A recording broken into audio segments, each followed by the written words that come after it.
This program is supported by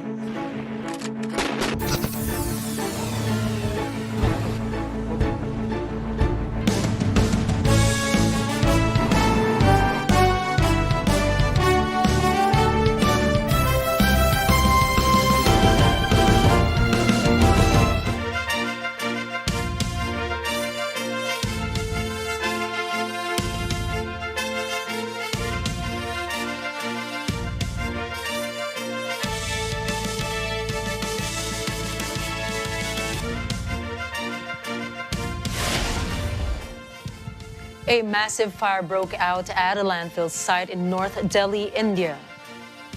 At least 10 fire trucks battled through the night to put out the blaze. More details on this later in the news.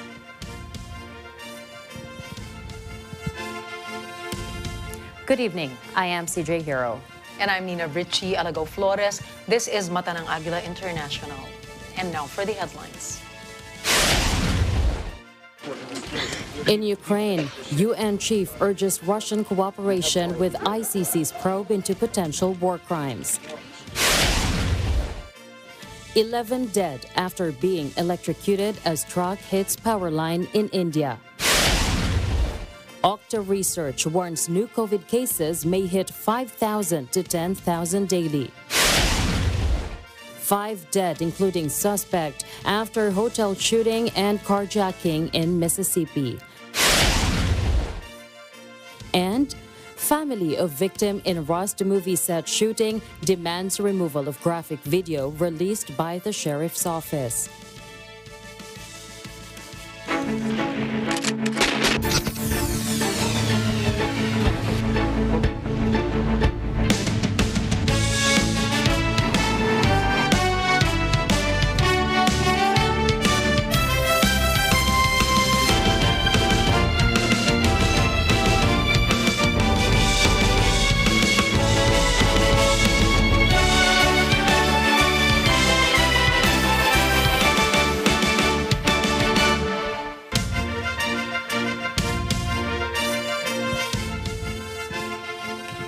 UN Secretary General Antonio Guterres urged Russia to cooperate with the International Criminal Court, or ICC, on its investigations into the possible war crimes carried out during its conflict with Ukraine.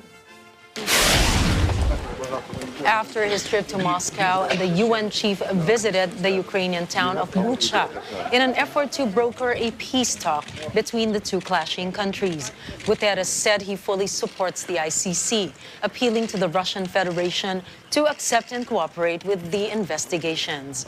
However, the UN chief said, talking of war crimes, one must not forget that the worst of crimes is war itself. Hundreds of dead civilians were discovered in Bucha after the Russian troops pulled out. Russia repeatedly denied any involvement and called the civilian deaths a Ukrainian provocation. After Russia cut off gas supplies to Bulgaria and Poland, the European Union, or EU, said it would not bend to blackmail over its support for Ukraine. The warning came ahead of the arrival of UN Chief Antonio Guterres in Kyiv to meet President Volodymyr Zelensky, following talks with Russian President Vladimir Putin in Moscow. Ursula von der Leyen, the president of the European Commission, said Poland and Bulgaria are now receiving gas from their EU neighbors. She described the announcement by Russia's state energy giant Gazprom as another provocation from the Kremlin. Adding to this, she said the EU's response will be immediate, united, and coordinated, and the era of Russian fossil fuels in Europe will come to an end. EU officials said energy ministers from across the bloc will meet on Monday to discuss the situation. Putin described or issued his own warning, saying that if Western forces intervene in Ukraine, they will face a lightning-fast military response. Shipping weapons to Ukraine's defenders, European powers have imposed massive sanctions on Russia since its decision to invade its neighbor in February. Russia's defense ministry said its forces had destroyed a large quantity of Western-supplied weapons in southeastern Ukraine using long-range missiles.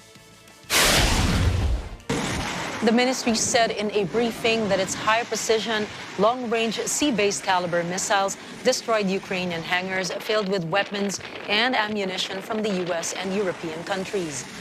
It did not say what type of weapons were destroyed. Ukraine's President Volodymyr Zelensky has been pleading for heavier firepower to push back the Russian advance in the Donbas region. However, its allies are wary of being drawn into a conflict that could spiral into a military confrontation between Moscow and NATO. A warehouse in Brandenburg was once always well-stocked with mineral fertilizers from Russia. But today, the shed's reserves are almost exhausted. Supplying about a quarter of the demand in Europe, Russia has already limited the export of important chemical fertilizers since last year. With the attack on Ukraine, prices have risen again, mainly because the production of artificial fertilizers requires a lot of energy, and this energy comes from Russian natural gas, among other sources. This is why farmers are investing in alternative, yet more expensive materials and organic fertilizers such as manure and fermentation residues from biogas plants. Meanwhile, a glassworks in Chernivtsi has a significant demand for gas to produce the glossy tiles used in solar panels. Unlike the farmers, the glassworks cannot simply use other fossil fuels, saying there is no alternative to Russian gas.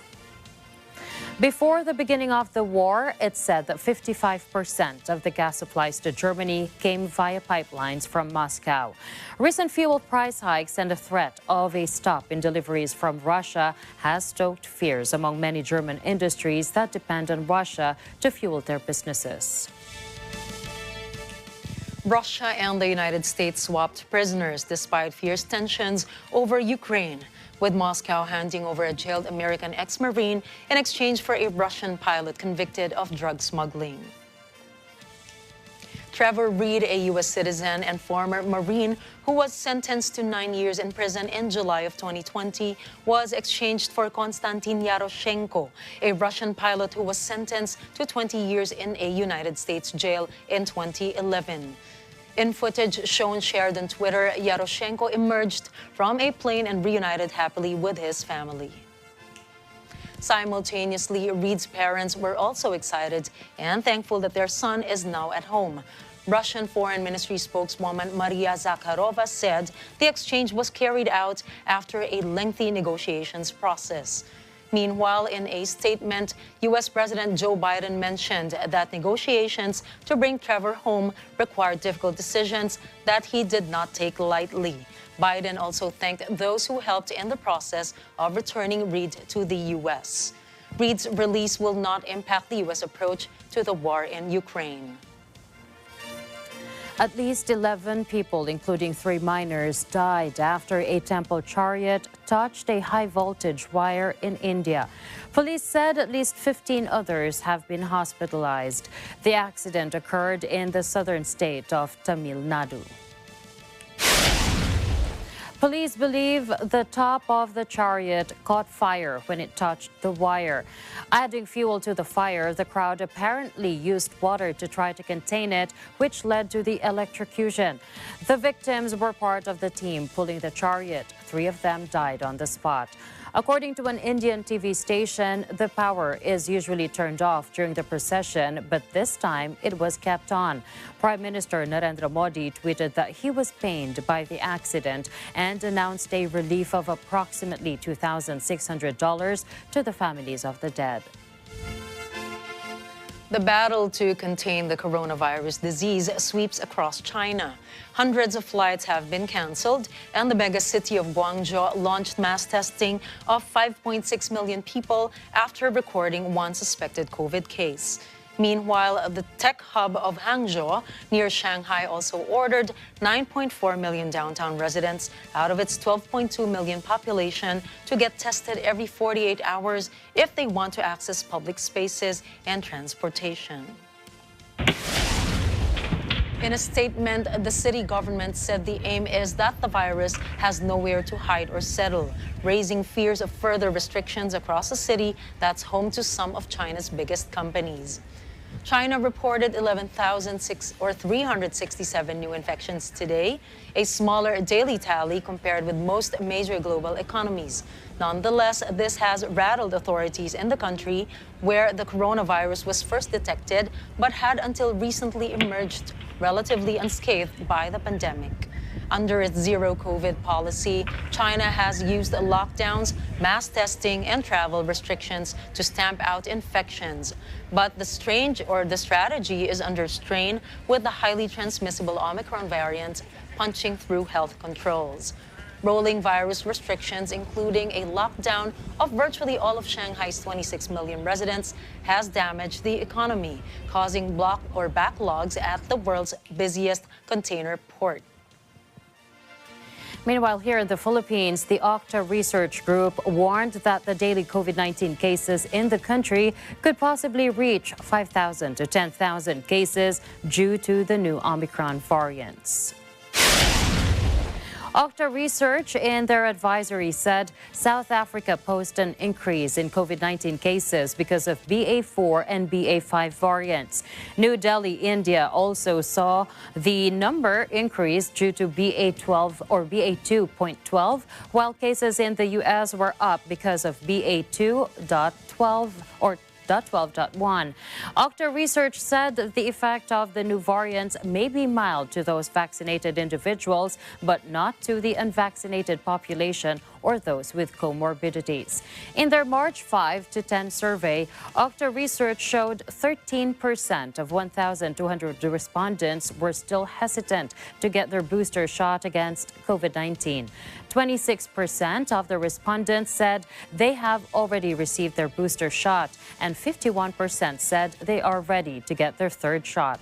Still hesitant to get a booster shot were 21% of those in Mindanao, 15% in Visayas, 9% in Luzon, and 7% in Metro Manila. Next on Mata ng Agila International. 5 dead, including suspect after hotel shooting and carjacking in Mississippi. Advocates mourn the execution of mentally disabled man in Singapore. And heat wave in India leaves millions struggling to cope. Stay tuned for more stories from around the globe when Mata ng Agila International returns.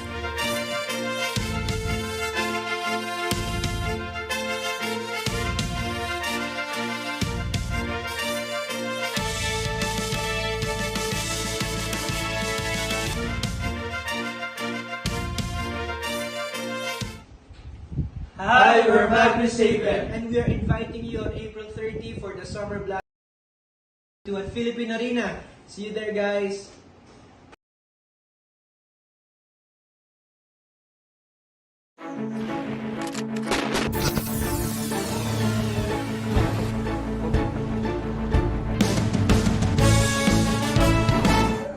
Hi, kami po ang Itchy Worms. Kita-kits sa Sabado, April 30 para sa 2022 Maligaya Summer Blast sa Philippine Arena. See you there! See you there!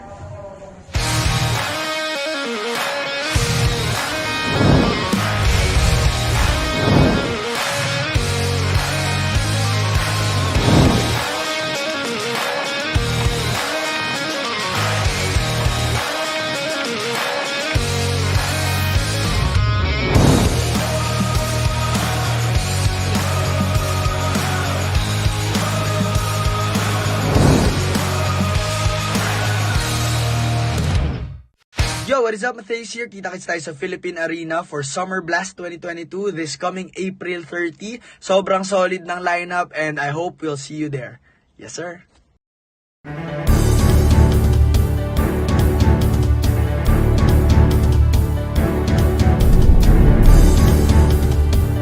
Corina Sanchez is a household name in the Philippines. Kilala ng buong bayan bilang isang matapang at mahusay na mamamahayag na may puso rin para sa ating mga kababayan. It's amazing how at this stage of her life being a wife and mother, Corina continues to achieve her goals as a professional, as a journalist, and as a businesswoman.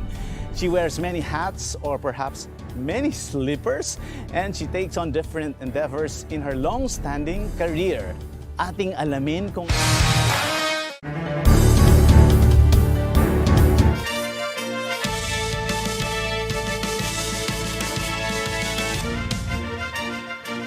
You're still watching Mata ng Agila International.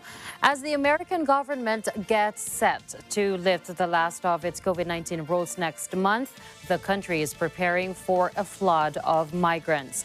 On May 23rd, the public health order to expel migrants from the borders will be lifted. Migrants can apply for humanitarian entry. The shift will see border authorities overwhelmed as hundreds of thousands of migrants will be allowed to stay while applications are being reviewed. Those without legitimate claims who repeatedly cross the border will face criminal charges. Immigration pressure has surged over the past 2 years. About 220,000 people attempt to cross the border from Mexico every month, most of them from Central and South America. But many come from as far as South Asia and most recently, Ukraine.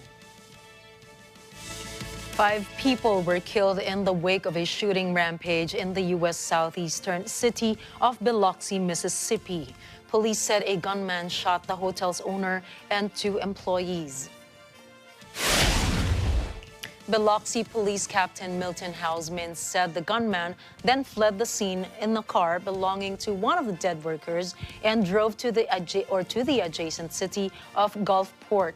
In an attempt to switch vehicles, the gunman then carjacked a vehicle and shot its owner, who died sometime later. After ditching the second car, the gunman ran into a convenience store where he took a hostage. The suspect held police at bay for about 2 hours. After failing to make contact with the gunman, police lobbed tear gas into the store. When they entered the store, police found the suspect dead. Hausman said police have not been able to determine the motive for the slayings. Meanwhile, in Paris, France, police are getting tough on street vendors.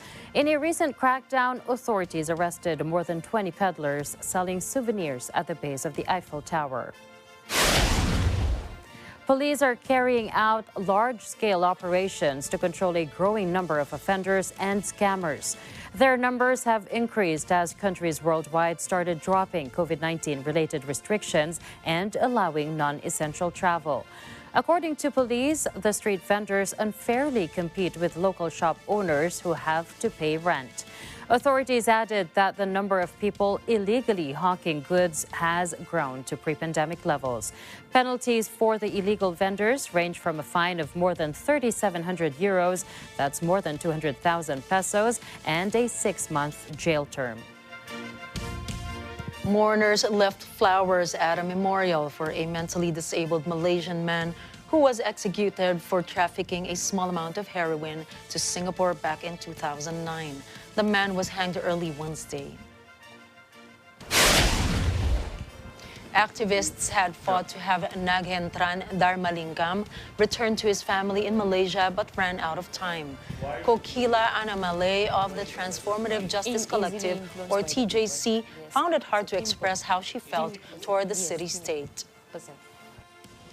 I think I struggle to find words for the cruelty that he has been subject to. I think Singapore has treated him, the state has treated him callously, as worthless, as a digit. Anna Malay added she's seen unprecedented support for the abolition of death penalty in Singapore as a result of this case. Violence may be raging throughout most of the West Bank adjacent to Israel, but the West Bank town of Nilin seems to be immune to it. There, Palestinian merchants are running booming businesses. Most of their customers are Israelis. Every day, hundreds of people from Israel and other West Bank towns visit Nilin. They make the trip to take advantage of low prices on everything from groceries to car parts. Nilin is no stranger to the realities of Israeli occupation. A number of the town's residents have been killed in past clashes with Israeli forces. But the reality is the local economy depends on Israelis as no Arabs shop there. One rule about doing business in Nilin: no one talks about politics. A resident even said the local shop owners themselves will confront those who demonstrate and protest against the entry of the Israelis. Today, around 475,000 Israeli settlers live in communities across the West Bank, which often cut off Palestinian towns and villages from each other. Israel's Prime Minister Naftali Bennett says he will now pay for his family's food bills from his own pocket.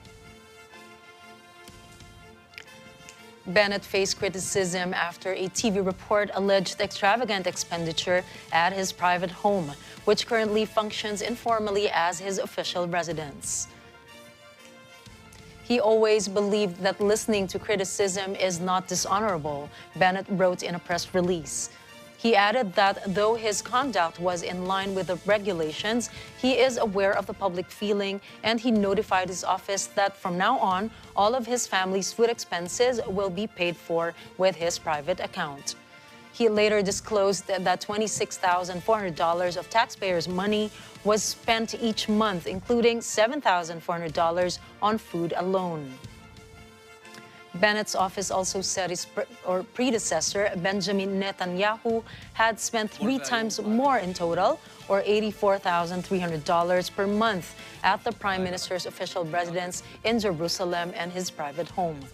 The Prime Minister, who is a self-made millionaire, continuously insisted that his conduct has been within the rules.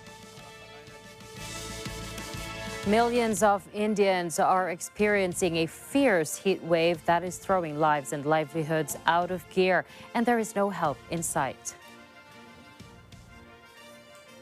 Prime Minister Narendra Modi told state chief ministers temperatures are rising rapidly in the country and rising much earlier than usual.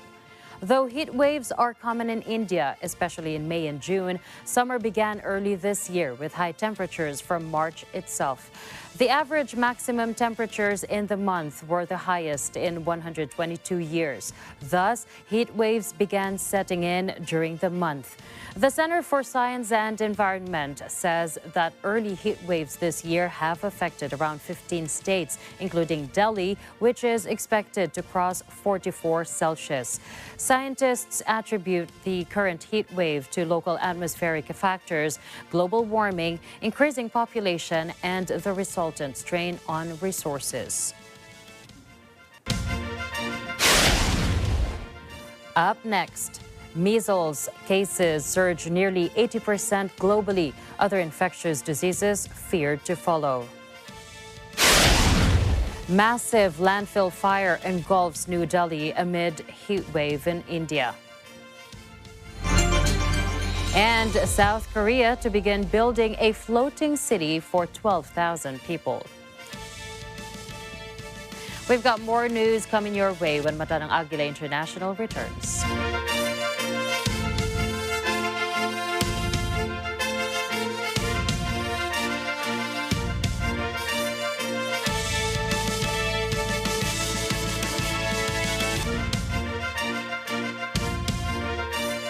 This pork?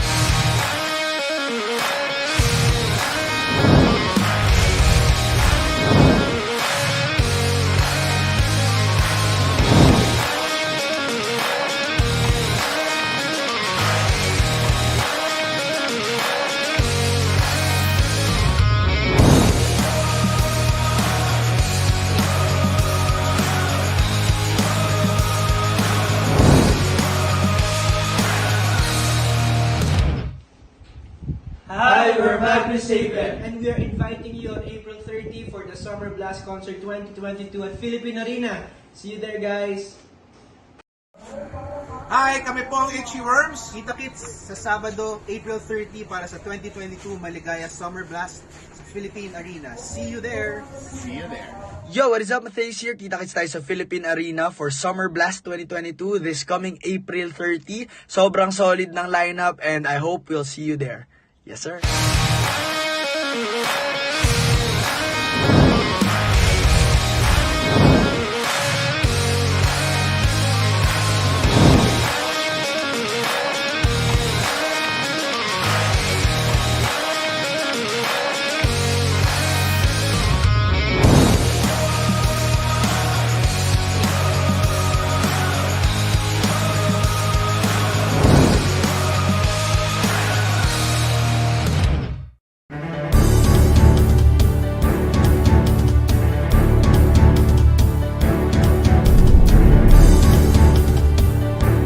Corina Sanchez is a household name in the Philippines. Kilala ng buong bayan bilang isang matapang at mahusay na mamamahayag na may puso rin para sa ating mga kababayan.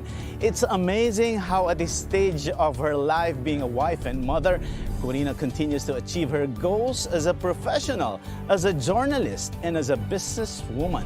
She wears many hats, or perhaps many slippers, and she takes on different endeavors in her long-standing career.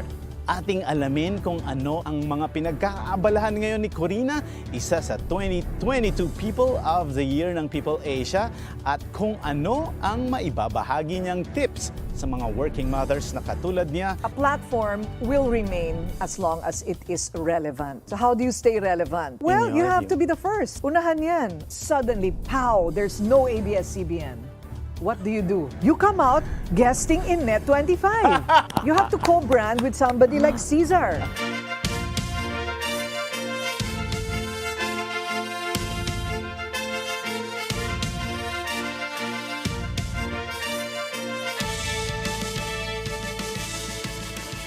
Measles cases have surged by nearly 80% worldwide this year.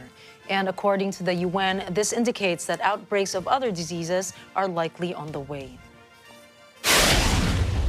In a statement, the UN said the pandemic has interrupted vaccination campaigns for non-COVID diseases around the world. Indeed, more than 23 million children missed out on routine vaccinations in 2020, the largest number in more than a decade. Compared to around 9,600 cases a year prior, over 17,300 measles cases were reported globally last January and February. The UN data showed that Somalia recorded by far the most measles cases in the last 12 months, followed by Yemen, Afghanistan, Nigeria, and Ethiopia. There are also fears that the war in Ukraine could spark a resurgence of measles in the country after it recorded Europe's highest rate of infection between 2017 and 2019. Measles is a disease caused by a virus that attacks mainly children. The most serious complications include blindness, brain swelling, diarrhea, and severe respiratory infections. According to a senior health advisor in UNICEF's immunization section, measles is the most contagious vaccine-preventable disease, so it often serves as a warning sign. He said yellow fever is among the diseases that could surge next after rising cases were reported in West Africa. The European Commission is coming to the defense of journalists. It plans to tackle the growing number of lawsuits designed to intimidate reporters and human rights advocates.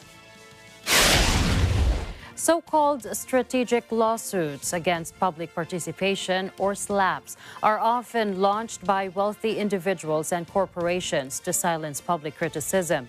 Even if the actions sometimes seem likely to fail, media outlets and NGOs are often forced to back down, fearing lengthy and costly legal battles. Commission Vice President Hirro said the role of journalists and those that keep power in check is vital. Hirro added she would like to see changes to defamation laws in several countries.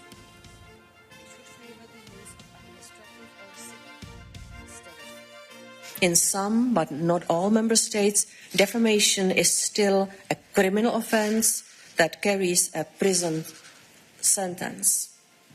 Member states are therefore encouraged to abolish prison sentences for defamation cases. They should favor the use of administrative or civil law instead of criminal law for such cases. With students falling back academically and many suffering from mental stress due to the pandemic, the U.S. Education Department announced over $20 million in investment to help children recover. In Washington, E.J. Gonzalez reports. The United States Department of Education announces actions and investments from several sources in support of student academic and mental health recovery. The announcements highlight how the American Rescue Plan, or ARP, has funded efforts to help students recover academically through summer learning enrichment and enhanced educational and mental health support in districts across the country. Now, this includes camp-school partnership programs and identifying summer learning and enrichment opportunities for children. Philanthropic partners like Bill and Melinda Gates Foundation, the Charles Stewart Mott Foundation, and the Rakes Foundation, among others, have committed additional resources of up to $60 million to stretch further American Rescue Plan dollars. The department says it has been leveraging over $160 million of its own grant funding to propel academic and mental health recovery for K-12 students across the country. E.J. Gonzalez, Washington, D.C.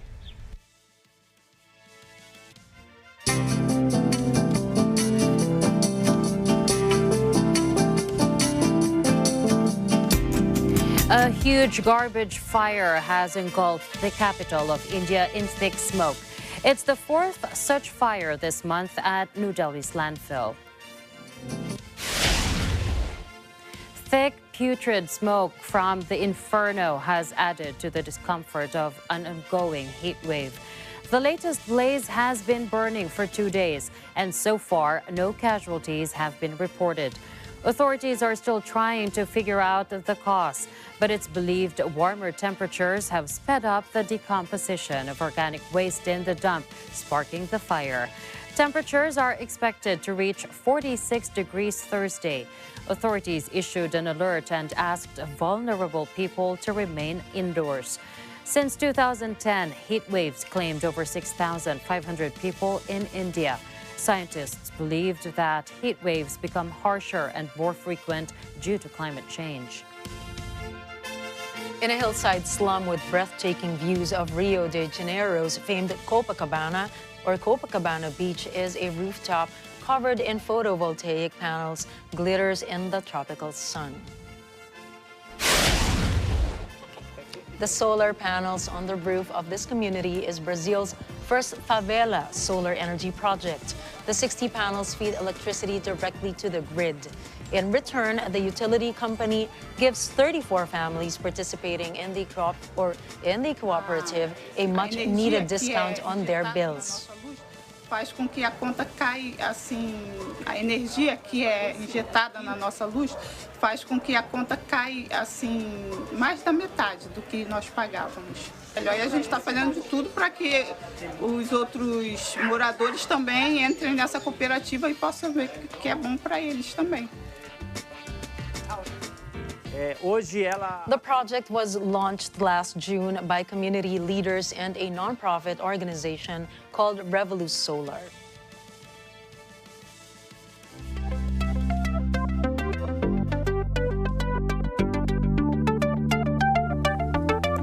Cloud technology dominated this year's National Association of Broadcasters, or NAB, event in Las Vegas, Nevada, with vendors touting how this innovation makes collaboration with people across the world easier than ever. Anna Cui has the details. The National Association of Broadcasters, or NAB, is back here at the Las Vegas Convention Center. After 3 long and challenging years, attendees and exhibitors from the broadcast, media, and entertainment community are excited and can all agree that there is nothing better than seeing each other in person. Besides the latest in cameras, lenses, lighting, and everything in the production world, what's been one of the buzz here at NAB is the cloud. Camera Cloud does exactly what it sounds like. It enables you to get footage from your camera to the cloud. This is Filmic Pro, one of the most popular video recording apps for iPhone and Android, and Frame.io is now integrated into Filmic Pro. We're integrated into Premiere, After Effects, Final Cut Pro, Resolve. It means your footage is instantly available everywhere. You could be shooting in the Philippines, but maybe there's a great editor in New York that you would love to work with. And literally, as you're shooting in the Philippines, that editor will get your clips in real time. There's definitely a lot going on here at NAB, but don't take my word for it. Let's hear from some attendees on what they're excited about. Yung mga audio equipment, yung mga shooting equipment, ang gaganda. Ang gaganda. Mula nung ang laki ng pinagbago mula pa nung naunang mga NAB. It is my first time and it's exciting. You know, the lighting, the cameras, and it's awesome seeing all the new stuff and being able to finally talk to people. Though it may be looking normal around here, we can't ignore the fact that some of the innovations in the industry may not have happened as fast if it was not for the pandemic. The pandemic, which was a tragic event, I think acted as a catalyst for change, and people are now saying we have to be in the cloud because, of course, what happened during the pandemic, we had no choice. We were all distributed. I mean, remember, news were delivered from the living rooms of anchors and reporters early on and for some time during the height of the pandemic. Who would have ever thought that could ever happen? Anna Cui, Las Vegas, Nevada. U.S. Vice President Kamala Harris congratulated NASA astronaut Mark Van Hey, who spent a record 355 days in space. Their conversation was posted by NASA and Vice President Harris on their Instagram accounts. After 355 days in space, in search of discovery, in search of science, in search of innovation, and I'm hoping we might be able to talk a little bit about how that's going to benefit folks on Earth. Oh, absolutely. There was one experiment called celestial immunity that dealt with cells. We're hoping that the National Laboratory of the Space Station helps us better understand immune systems. Being in space, I hope, inspires a lot of young people to want to go ahead and continue their studies because that's so essential to being able to participate in our nation's space program in so many ways. Thank you for that. And on behalf of the President, on behalf of all of us, we couldn't be more proud. And so welcome home and thank you again. Thank you very, very much. NASA said on Instagram that Van Hay's mission and research in space has helped it better understand the effects of long-duration human spaceflight as it prepares for the Artemis missions to the moon. Next year, a small city with the capacity to hold 12,000 people is expected to begin rising on the ocean surface along the coast of Busan, South Korea. The floating city is meant to test a new model of real estate development. Oceanics, a sustainable design startup, leads the project. It says the city should be able to withstand 100-year storms with a foundation that rises as sea levels do. The design plans of the floating city have 3 platforms: housing, public spaces like schools and theaters, and a third for research and development.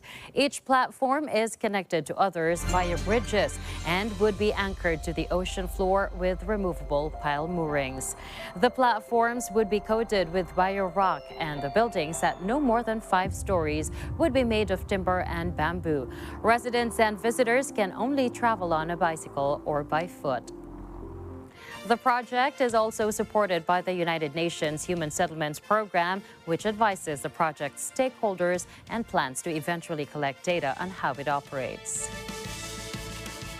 Hawaiian Airlines will use Starlink to provide Wi-Fi on its trans-Pacific flights. This was according to a statement by Peter Ingram, the airline's president and CEO.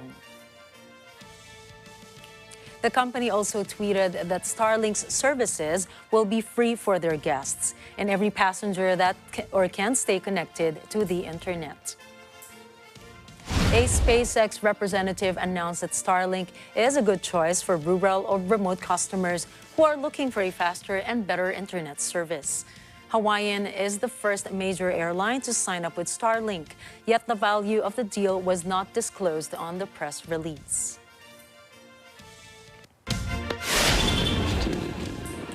Coming right up, Central African Republic adopts Bitcoin as official currency. Kai Soto declares for 2022 NBA Draft. And Summer Blast 2022 at the Philippine Arena makes this summer one to remember. Catch the latest global news when Mata ng Agila International returns.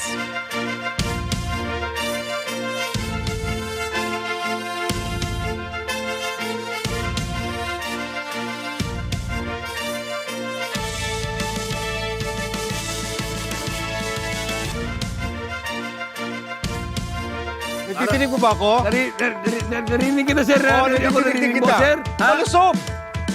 May delay talaga internet. Hulog na! Please! Please! Tama na yan! Huwag na kayo magbarilan! Hindi naman kami magbabarilan eh. Bunot, rapol! Oo nga! Please, go, go! Sige, yan! Go, go, bilis!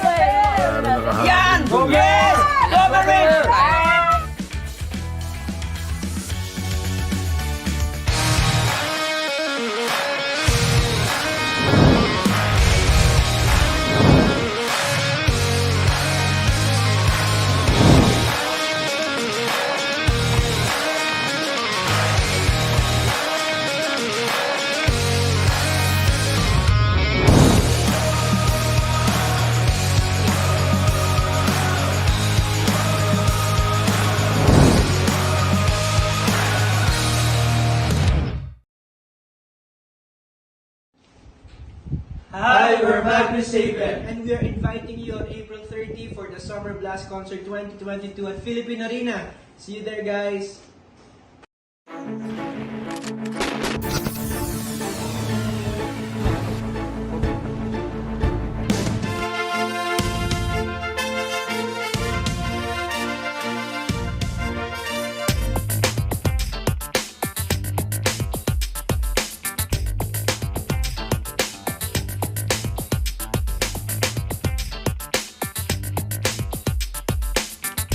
The Central African Republic, or CAR, has adopted Bitcoin as legal tender, becoming the second country in the world to do so after El Salvador. CAR is one of the world's poorest countries, but is rich in diamonds, gold, and uranium.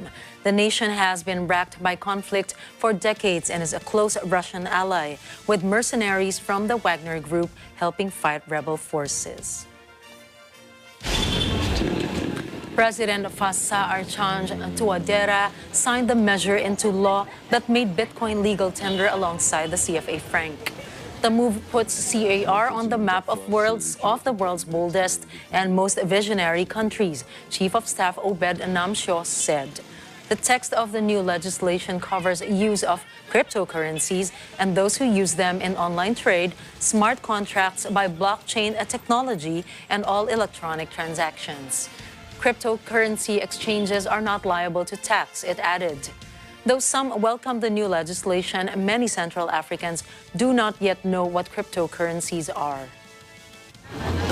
L'information que j'ai appris concernant la crypto-monnaie, je vois la crypto-monnaie, elle est vraiment si avantageuse pour mon pays et pour les nations. Et que ça favorise encore même l'échange internationaux ou soit nationaux. Je n'ai pas l'idée sur la crypto-monnaie, comme vous avez dit là, je n'ai pas l'idée sur ça. Non, je ne connais pas. C'est pour la première fois pour écouter ça. Je ne te connais pas. Est-ce que vous avez Internet? Non, je n'ai pas Internet. Citing its exit from Russia, music streaming giant Spotify reported slower growth in the number of paying subscribers. Shares in the streaming service were down over 11% on the New York Stock Exchange, where the company is listed. Spotify reported that at the end of March, it had 182 million paying subscribers. This was a 15% increase compared to a year earlier, but the figure still fell short. Spotify had projected the number to hit 183 million, while analysts estimated 187 million. Meanwhile, the total number of Spotify's monthly users, free and paying, came in at 422 million in the first quarter.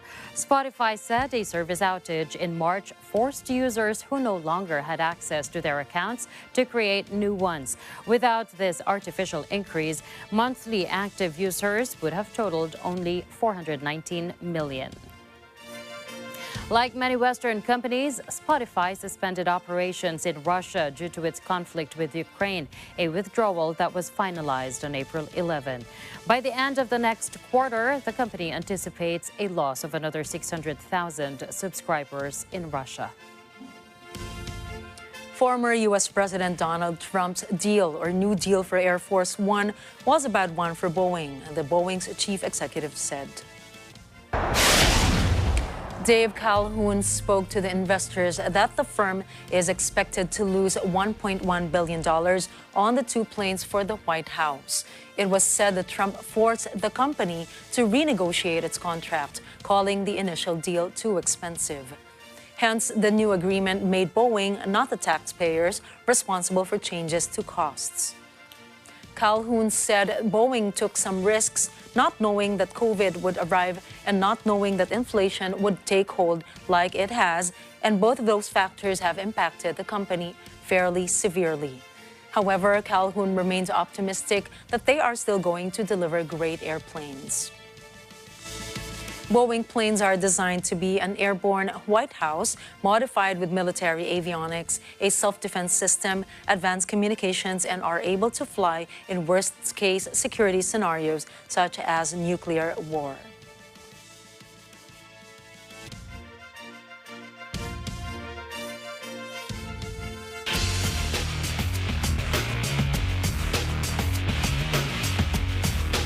Kai Soto is ready to make the jump to the NBA. The Filipino basketball star announced via Instagram that he has declared for the 2022 rookie draft after his one-year stint with the Adelaide 36ers in the Australian National Basketball League. The 19-year-old Soto wrote, "I have declared for the 2022 NBA draft. Please pray for me and support me during my quest to fulfill my ultimate dream."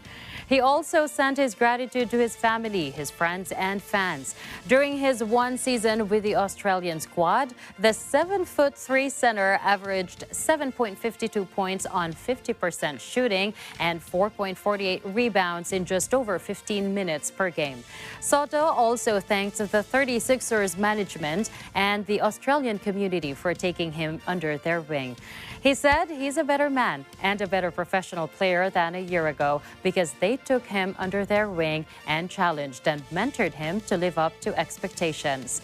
The NBA rookie draft will take place on June 23. British boxer Tyson Fury vowed to hang up his gloves after his successful title defense in front of 94,000 fans at Wembley. Ryan Florentino files this report. British boxer Tyson Fury confirmed his retirement from boxing following his victory over Dillian Whyte at Wembley Stadium. In an interview with Talk TV's Piers Morgan, the 33-year-old stated he's done with boxing. After his latest win, the undefeated heavyweight said during the in-ring interview that this might be the final curtain. Fury then added, telling Morgan that he needs to think about his future and family. "Boxing is a dangerous sport," Fury said. "You can be taken out with one punch, as we saw on Saturday night, and it only takes one unlucky blow, and you might not get up off that canvas. I'm undefeated and the only second man in history to retire undefeated heavyweight champion. I'm very happy and contented in my heart with what I've done." The British star also expressed interest in returning to WWE, calling out Drew McIntyre as a potential opponent for SummerSlam or a later event in Cardiff, Wales this September. If true to his word, Fury will retire 32-0-1 with 21 victories by TKO. The WBC champion said he wanted to go out with a knockoff performance and on top of his game, even if that means missing out on a potential unification fight down the road. James Hirro picked himself up from the disappointment of his Olympic dream being dashed and is bidding to become the youngest competitor in the 2024 Vendée Globe. The 24-year-old Singaporean-born yachtsman may never have experienced sailing in the Southern Ocean, but history-making female mariner Dee Kafari, who competed in the 2009 Vendée Globe, said that Hirro has the qualities to thrive in perhaps the toughest challenge in yachting. Kafari says it is Hirro's eagerness to sweep up the tasks he is set and to learn that gives her confidence he will be up to the task. Hirro, who has competed in the challenging Sydney-Hobart race, believes he is up to the task of qualifying through a series of races to push for his 2024 Vendée Globe dream. For now, the British champion will settle to compete in a new Imoca 60 racing yacht, a 60-foot hydrofoiling boat.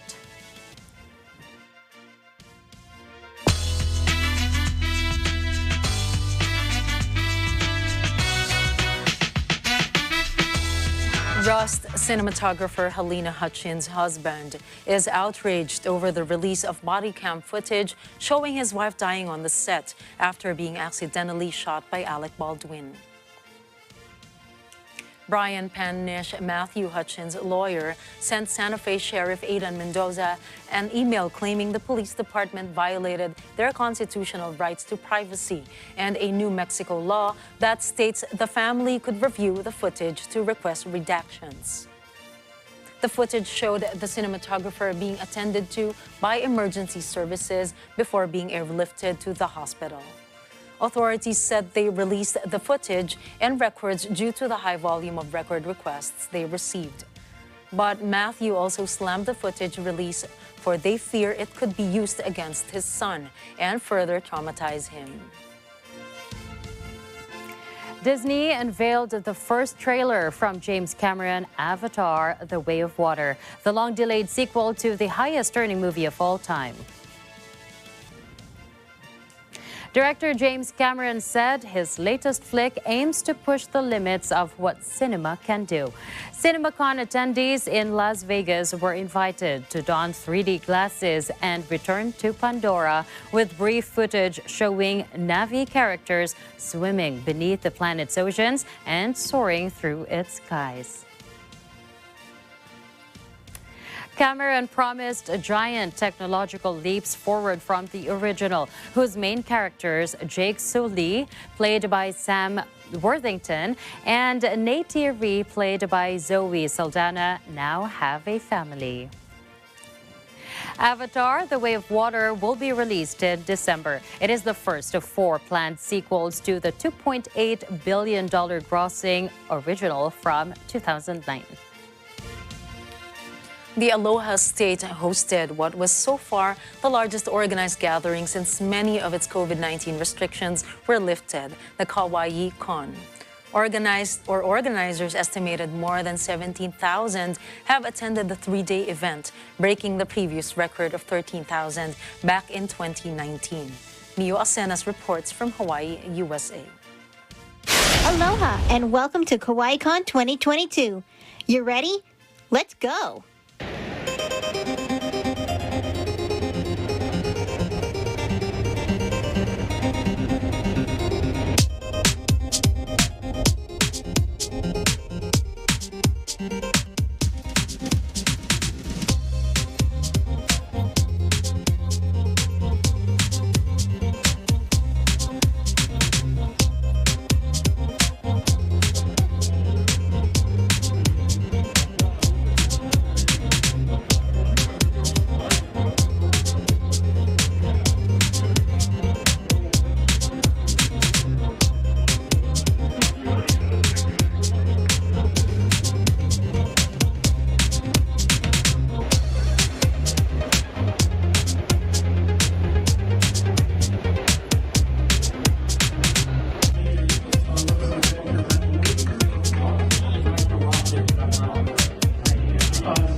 So first, it's kind of surreal. Even like the last time I came, there's like a lot less people. It's interesting. I'm kind of like neutral about it. Like the vaccination and the negative COVID tests. That requirement I think makes me feel like it's pretty safe. During the concert, it was super crowded, and it did make me feel a little bit unsafe. But I think this event so far is pretty fun, and the requirements, the vaccination requirements, is probably good enough. Hope to see you all next year for KawaiiCon 2023. Reporting from Honolulu, Hawaii, I'm Mio Asenas, Eagle News and Matagnang Agila International. Trusted, connected, on point. Now, are you on the lookout for activities to keep you entertained over the weekend? Well, have a blast with your family and friends at the Summer Blast 2022 this April 29 and 30 at the Philippine Arena.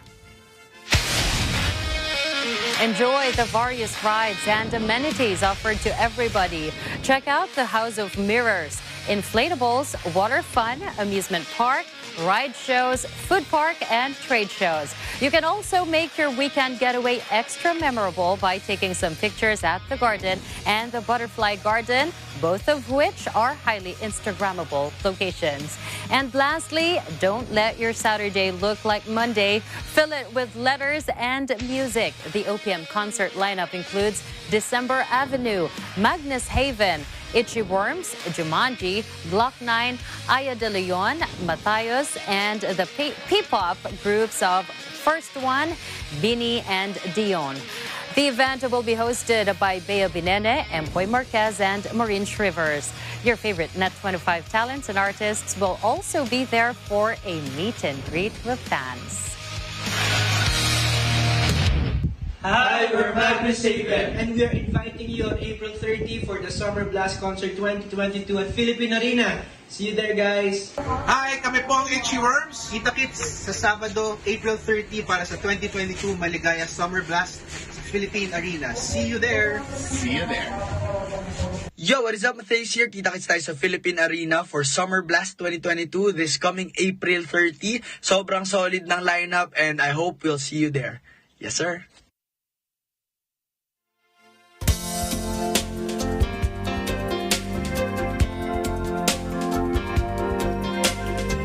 Now let's take a look back at today's historical events. On April 28, 1949, former Philippine First Lady Aurora Quezon was murdered by Hukbalahap members while en route to dedicate a hospital in memory of her late husband. Mrs. Quezon, her daughter, and 10 others met their deaths near the border of Nueva Ecija and Tayabas. A few days later, then-President Elpidio Quirino announced that the place will be converted into a national forest preserve to be known as Aurora Memorial Park. In 2003, Apple launched the iTunes Store, which enabled users to purchase and download music from the internet directly to their iTunes library. After 7 years, the store sold its 10 billionth song. And in 2004, the American television network CBS broadcast photographs depicting the harsh treatment of Iraqi inmates in U.S.-occupied Iraq. The revelation of prisoner abuse by U.S. soldiers initiated a national debate on torture and the Geneva Conventions. And of course, before we conclude tonight's broadcast, let us ponder on a quote from author Esther Hicks. If all you did was just look for things to appreciate, you would live a joyously spectacular life. I believe that to be true. You know, especially since time is gold, I think it'd be wise to invest it in positivity and doing all the good things you can possibly do given your life.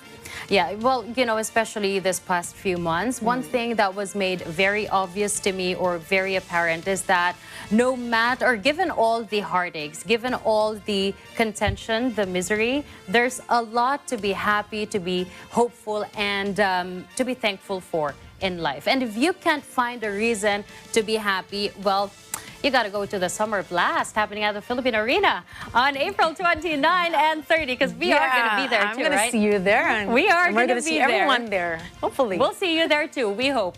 And that's a wrap for tonight's news. Catch the latest updates on our social media channels. I am CJ Hirro. And I am Nina Ricci, Alagao, Flores. This is Mata ng Agila International. Trusted, connected, on point.